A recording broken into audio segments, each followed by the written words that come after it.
Coucou, bonjour à tous, j'espère que vous allez tous bien. J'ai été un peu absente durant ces derniers temps parce que j'étais, comment dire, un peu surmenée, fatiguée et tout. Mais ça va par la grâce de Dieu. Alors aujourd'hui, je viens encore avec un thème assez spécial.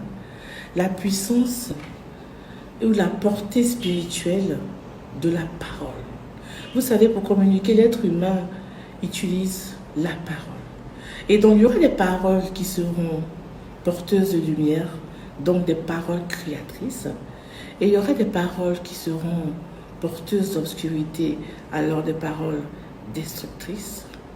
Mais ce que vous devez savoir, que la parole soit porteuse de lumière ou porteuse d'obscurité, la parole en général dégage une certaine énergie, dégage une certaine vibration. Chaque parole et chaque pensée émet une énergie.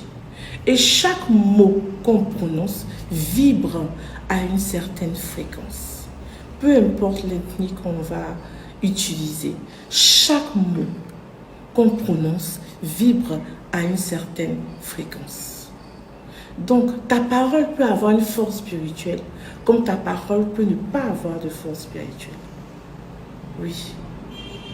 Par exemple, une personne peut proclamer quelque chose dans sa propre vie ou dans la vie de quelqu'un et ce qu'elle a proclamé va se faire. Mais une personne qui n'a pas, disons, la force dans la parole va proclamer même 1000 fois la même chose et rien ne va se passer.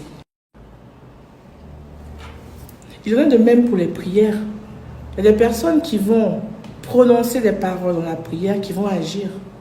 D'autres, par contre, vont prononcer ces mêmes paroles-là, mais rien ne va se passer. Pourquoi? Parce que l'autre, sa parole, la parole qu'il génère, a une forte vibration par rapport à l'autre, qui n'a pas de forte vibration. C'est tellement simple. Et comment faire en sorte que nos paroles, nos pensées puissent porter réellement des fruits dans le monde spirituel.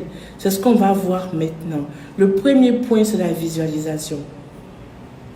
Plus ta parole est en accord avec ta pensée, plus elle aura de la force. Mais plus ta parole n'est pas en accord avec tes pensées, elle n'aura aucune force. Par exemple, on te dit dans ta prière, on te dit par exemple, dis, je détruis toutes les flèches enflammées qui viennent vers moi. Et toi tu dis, je détruis toutes les flèches enflammées qui viennent vers moi. Tu dis ça avec autorité, mais ce n'est pas de ça qu'on a besoin. Ce n'est pas ça qui va faire bouger quelque chose dans le monde spirituel. Mais si pendant que tu prononces cette parole, tu visualises effectivement que c'est en train de se passer. Pour ça, il faut d'abord maîtriser ce qu'on appelle la visualisation, qui est un outil très important dans le domaine spirituel. Donc si tu ne sais même pas c'est quoi la visualisation, tu ne pourras même pas savoir comment faire monter, disons, la force de ta parole. Voilà. La visualisation, on peut la définir comme, on va dire, la foi dans le domaine religieux, mais c'est encore plus que la foi. La foi, c'est espérer en quelque chose qui n'existe pas encore. Mais la visualisation, c'est vivre l'instant présent de la situation. Vivre l'instant présent de l'intention, par exemple. Quand tu dis, je te donne un exemple simple, quand tu dis toi-même, je détruis toutes les flèches enflammées qui viennent vers moi, il faut que tu fasses le film dans ta tête qu'il y a des flèches qui sont en train de venir vers toi et que toi, par exemple, par le feu, tu les détruis. Et tu dois voir dans ta tête que tu es en train de détruire ce qui est en train de se faire en ce moment. Donc, pendant que tu prononces, tes paroles qui émettent une énergie doivent être en accord avec tes pensées qui émettent la même énergie. Je ne sais pas si vous me comprenez un peu. C'est ce qu'on appelle la visualisation. Donc, dans ta tête, fais ton film que tu es en train de détruire. Tu vois en image dans la tête que tu es en train de détruire les flèches enflammées qui viennent vers toi. Tu vois que c'est en train de consumer, même c'est en train de brûler, ça tombe comme ça autour de toi. C'est ça qui est la visualisation. C'est ça qui va t'aider à porter, n'est-ce pas, donner une forte portée spirituelle à ta parole, à ta prière que tu es en train de faire, surtout les prières de combat. La dernière fois, une de mes filles m'a demandé, mais pourquoi est-ce que la malédiction agit plus rapidement que la bénédiction? Oui, on sait très bien que la malédiction agit plus rapidement que la bénédiction.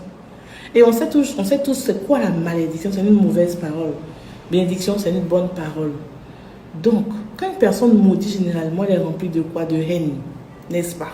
Donc, la haine a déjà généré des énergies dans le cœur de la personne, là. A déjà rempli le cœur de la personne. Donc, elle est fâchée. Peut-être que tu as fait quelque chose de mal dans la vie de cette personne-là. La personne est fâchée. On va prendre l'exemple, un exemple que tout le monde sait. Par exemple, si la femme, son mari l'a trompée, il est parti se marier avec une autre femme et tout, et elle est fâchée, elle est en colère, elle est en train de pleurer. En même temps, déjà, elle a déjà généré des ondes négatives autour d'elle. Et donc, quand elle prononce ça, quand elle prononce une parole de malédiction, ça agit facilement. Parce que ici, il y a déjà l'intention. Il y a déjà l'énergie générée autour de l'intention et aussi la parole qu'elle émet. Donc, les deux automatiquement agissent puissamment dans la vie de la personne. Mais quand une personne veut bénir, par exemple, ah papa, bénis-moi. Ah ma fille, je te bénis. Je bénis ta vie. Je bénis tes enfants. Je bénis ton truc. Bon, il est dit, ce sont des paroles souvent qui sont vaines. Même s'il le pense vraiment, il le dit. Mais ça va agir quand la personne va d'abord se charger d'énergie d'amour, d'énergie de bénédiction. Elle va se charger d'abord. La même manière dont la dame s'est chargée avec la malédiction, avec les pensées négatives, c'est comme ça aussi que l'autre va se charger avec de l'amour. L'autre s'est chargé avec la haine. L'autre va se charger avec l'amour, mais au même degré, à la même puissance, à la même charge. Et donc, quand ça se fait, quand maintenant tu bénis ton enfant, ça agit. Parce que tu t'es entouré, n'est-ce pas, d'ondes positives avant de prononcer la parole. Dans l'univers, tout est vibration. Donc les mots prononcés doivent s'associer avec l'intention et les vibrations semblables pour former un pour que ça puisse agir. Mais si ce sont des vaines paroles que tu prononces, sans visualisation, sans te remplir de l'énergie de l'intention, ça ne va pas porter comme tu le souhaites. Voilà. Donc, premier point, visualisez d'abord. Visualisez, mettez en image ce que vous allez prononcer. On ne prononce pas des paroles comme ça. Une personne peut me dire bonjour. Avec tout son amour, je vais recevoir ce bonjour avec l'amour. Mais la même personne, le même mot peut être dit avec une autre intention, avec une intention de haine. Bonjour. Ce n'est pas le même bonjour, c'est le même mot. Mais l'intention derrière les deux bonjours est différente. Je ne sais pas si vous comprenez. C'est comme par exemple le mot imbécile. Quelqu'un peut vous dire imbécile avec un sourire. Et c'est vrai que le mot imbécile va générer une énergie négative parce que ce n'est pas un bon mot. Mais l'intention derrière le imbécile ne va pas générer une énergie négative. Donc quand c'est comme ça ne va pas porter, n'est-ce pas, le fruit. Je ne sais pas si vous comprenez. Tout dépend de la parole et des pensées.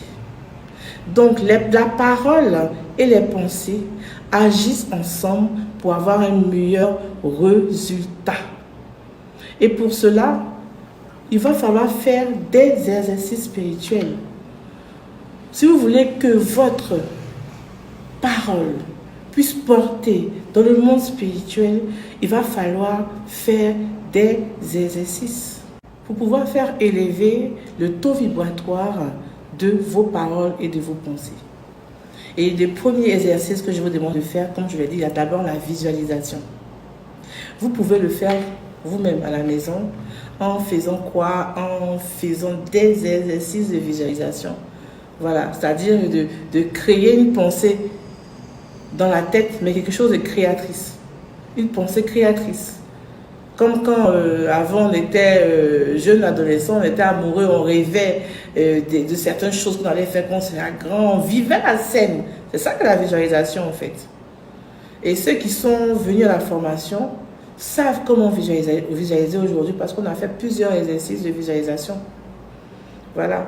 Et donc, deuxième chose, pour travailler, n'est-ce pas, sa parole, c'est l'exercice du pendule. Le pendule, c'est quoi? Ça peut être une chaîne. Voilà, j'ai ma chaîne App de vie là, que je vais enlever pour vous montrer comment travailler avec. Vous pouvez prendre une chaîne, ou vous pouvez prendre simplement un chapelet, ou même ça. Voici ce qu'on appelle le pendule. Ça agit tellement bien. Ça, c'est le pendule. Et ça, c'est une chaîne pour ceux qui n'auront pas de pendule. Et vous savez, chaque métal a la capacité d'aspirer tout ce qui est champ magnétique. Là, je suis entrée dans le domaine de physique. Ce n'est pas la sorcellerie. Que ça soit un métal en argent, que ça soit de l'or, du fer et tout, il a cette capacité-là de pouvoir travailler avec les énergies qui l'entourent. Et donc, pour pouvoir voir si votre parole porte du fruit ou pas, c'est avec ça que vous allez vous entraîner. La chaîne de chapelet ou le pendule pourra vous dire si effectivement votre parole a un taux vibratoire qui travaille fortement ou un taux vibratoire très bas. Par exemple, je peux demander comme ça à la chaîne, tourne en rond. Tourne en rond maintenant, tourne en rond. Vous allez voir, il tourne en rond. Je vais vous montrer ma main, je ne bouge pas. Tourne en rond. Plus vite. Allez, plus vite, vous allez voir comment il tourne. Parce que je vais donner l'ordre de tourner en rond. Et lui, qu'est-ce qu'il fait? Il aspire toutes les énergies que dégagent mes mots. Voilà, tourne en rond, il tourne ce qu'on appelle la radiesthésie. Ceux qui ne connaissent pas la radiesthésie. Donc, c'est par rapport à ça, avec ça, vous pouvez voir le taux de la puissance de votre parole. Je vais lui demander de s'arrêter maintenant. Arrête-toi maintenant. Regardez mon doigt, arrête-toi maintenant. Il va s'arrêter. Va de gauche à droite. De gauche à droite. De gauche à droite. Et on peut le faire aussi par la pensée. Je vais utiliser maintenant le pendule. Ça, c'est la chaîne. Et ça, c'est cet instrument-là qu'on utilise en radiesthésie, en fait. Ça, c'est un pendule, pardon. Alors, tourne en rond. Vous regardez mon doigt. Tourne en rond. Vous allez voir qu'il ne bougera. Mon doigt ne bouge pas. Et lui, il tourne en rond. Tourne en rond. Va encore plus vite. Plus vite. Arrête-toi. Stop. Arrête-toi. Arrête-toi. Il est en train de chercher à s'arrêter.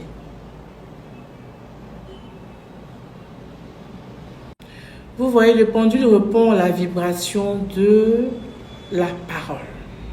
Et maintenant, on va voir s'il va répondre à la vibration de la pensée. Je vais lui demander de tourner en rond, mais en pensée.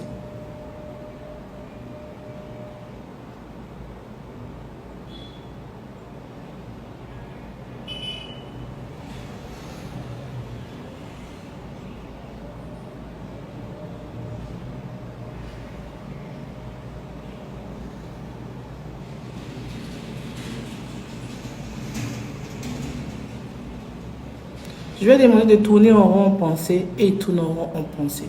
Pourquoi? Parce que ce qu'on utilise comme pendule, comme chaîne et tout, tous ces métaux-là sont sensibles aux énergies.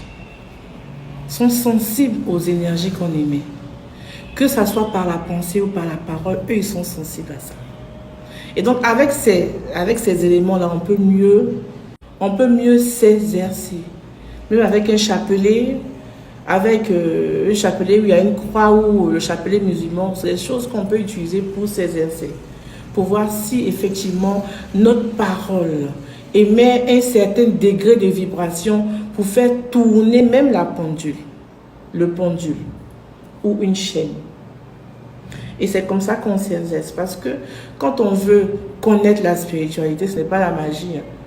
Il faut faire des exercices, il faut faire du travail, il y a du travail à faire.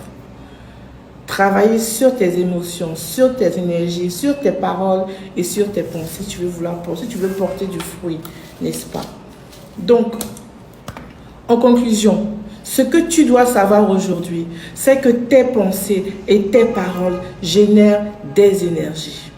Que ça soit négatif comme positif, ça agit. Et si tu veux que tes paroles agissent, n'est-ce pas, dans le monde spirituel, il va falloir que tu travailles et tes pensées et tes paroles et la visualisation. Par exemple, tu es en train de prier, tu dis, j'envoie le feu, j'envoie le feu, le feu, le feu, le feu. Mais à aucun moment, tu as visualisé le feu qui sort, par exemple, de tes mains pour aller quelque part, ou de ta bouche, ou de tes yeux, de ta tête, je ne sais pas où. À aucun moment, tu as visualisé, mais le feu ne va pas partir. Ça va rester dans ta bouche. Et ça ne va pas porter, en fait, ce fruit que tu espères, là. Les gens qui me disent, mais toute la nuit, j'ai prié, j'ai combattu, la nuit, je dors, le mari de nuit vient me coucher encore avec moi. Pourquoi? Mais parce que tu as combattu dans parole. Tu as prononcé des paroles vaines, mais qui n'ont pas eu un impact, parce que ce n'est pas été accompagné de l'intention ou de la visualisation qui génère eux aussi des fortes énergies. Même dans le pouvoir de l'attraction, c'est pareil. On te demande, par exemple, pour pouvoir attirer à toi ce que tu veux, il faut visualiser que tu es en train de faire cette chose-là que tu veux avoir. Mais tu visualises simple, mais l'intention ne génère aucune énergie parce que ça n'a pas été visualisé normalement, correctement.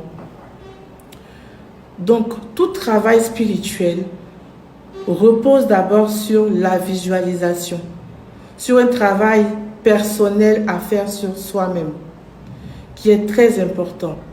Quand tu prononces une parole, il faut que l'énergie et l'intention de cette parole-là vont ensemble.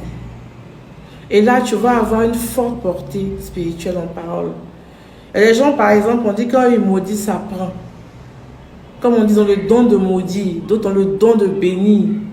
Parce que c'est des personnes, c'est-à-dire leurs paroles ont une forte portée spirituelle. Et tout le monde peut avoir ça. Il suffit juste de travailler ces paroles-là. On nous dit souvent, il faut prier avec autorité. C'est ce qui est bon, c'est ce qui marche. Mais on voit des gens qui ne savent pas c'est quoi prier avec autorité. Ou prêcher avec autorité. Prier avec autorité, on se dit quand on crie, tu pries, tu dis oui, j'envoie le feu, je brise. C'est pas ça qu'est prier avec autorité. Prier avec autorité, c'est posséder déjà l'énergie de la parole que tu vas prononcer. Mais tu peux prier avec douceur, juste un petit mot. J'ai détruit toute flèche enflammée du diable qui vient vers moi. Juste cette phrase-là peut porter un gros fruit parce que derrière cette phrase-là, tu as chargé l'énergie derrière toi et tu as prononcé la parole. C'est ça en fait que prier avec autorité. Ce n'est pas crier. Non. Parce que quand tu prêches, tu cries, que les gens vont t'écouter, que ça va toucher les gens. Pas parce que tu cries quand tu pries que ça va toucher dans le monde spirituel. C'est ça. Mais toutes les paroles que tu dis là, l'énergie qui est derrière, c'est zéro. Même on dit que les fruits de l'esprit, c'est la douceur. La douceur. Il faut travailler ta douceur. Pas parce que tu es doux. Quand tu pries avec douceur, que les choses n'agissent pas. Donc c'est différent. Parce que tu cries que ça agit, parce que tu parles de ça que ça n'agit pas. Donc, il faut essayer de faire la part des choses. Ce qui agit, c'est la force, le taux vibratoire de ta parole. Ce n'est pas le ton ou le niveau élevé du volume de ta parole qui va agir. Je suis désolée. Il faut travailler l'énergie qui est derrière ta parole. C'est ce qui va agir. Il y a des gens, ils vont prier avec douceur, sérénité. Ils vont même imposer la main à quelqu'un, ils vont dire, esprit, sort de ce corps, tranquillement, sans tapage. Et tellement que le mot, les phrases sont chargées même énergétiquement, l'esprit même, il prend sa route, il s'en va. Mais tu vas voir des gens, sors. Mais l'esprit est là, il ne va pas quelque part, parce que ça ne l'effraie pas. Ça ne l'effraie même pas. Parce que tu as chargé ta parole sans charger l'énergie derrière.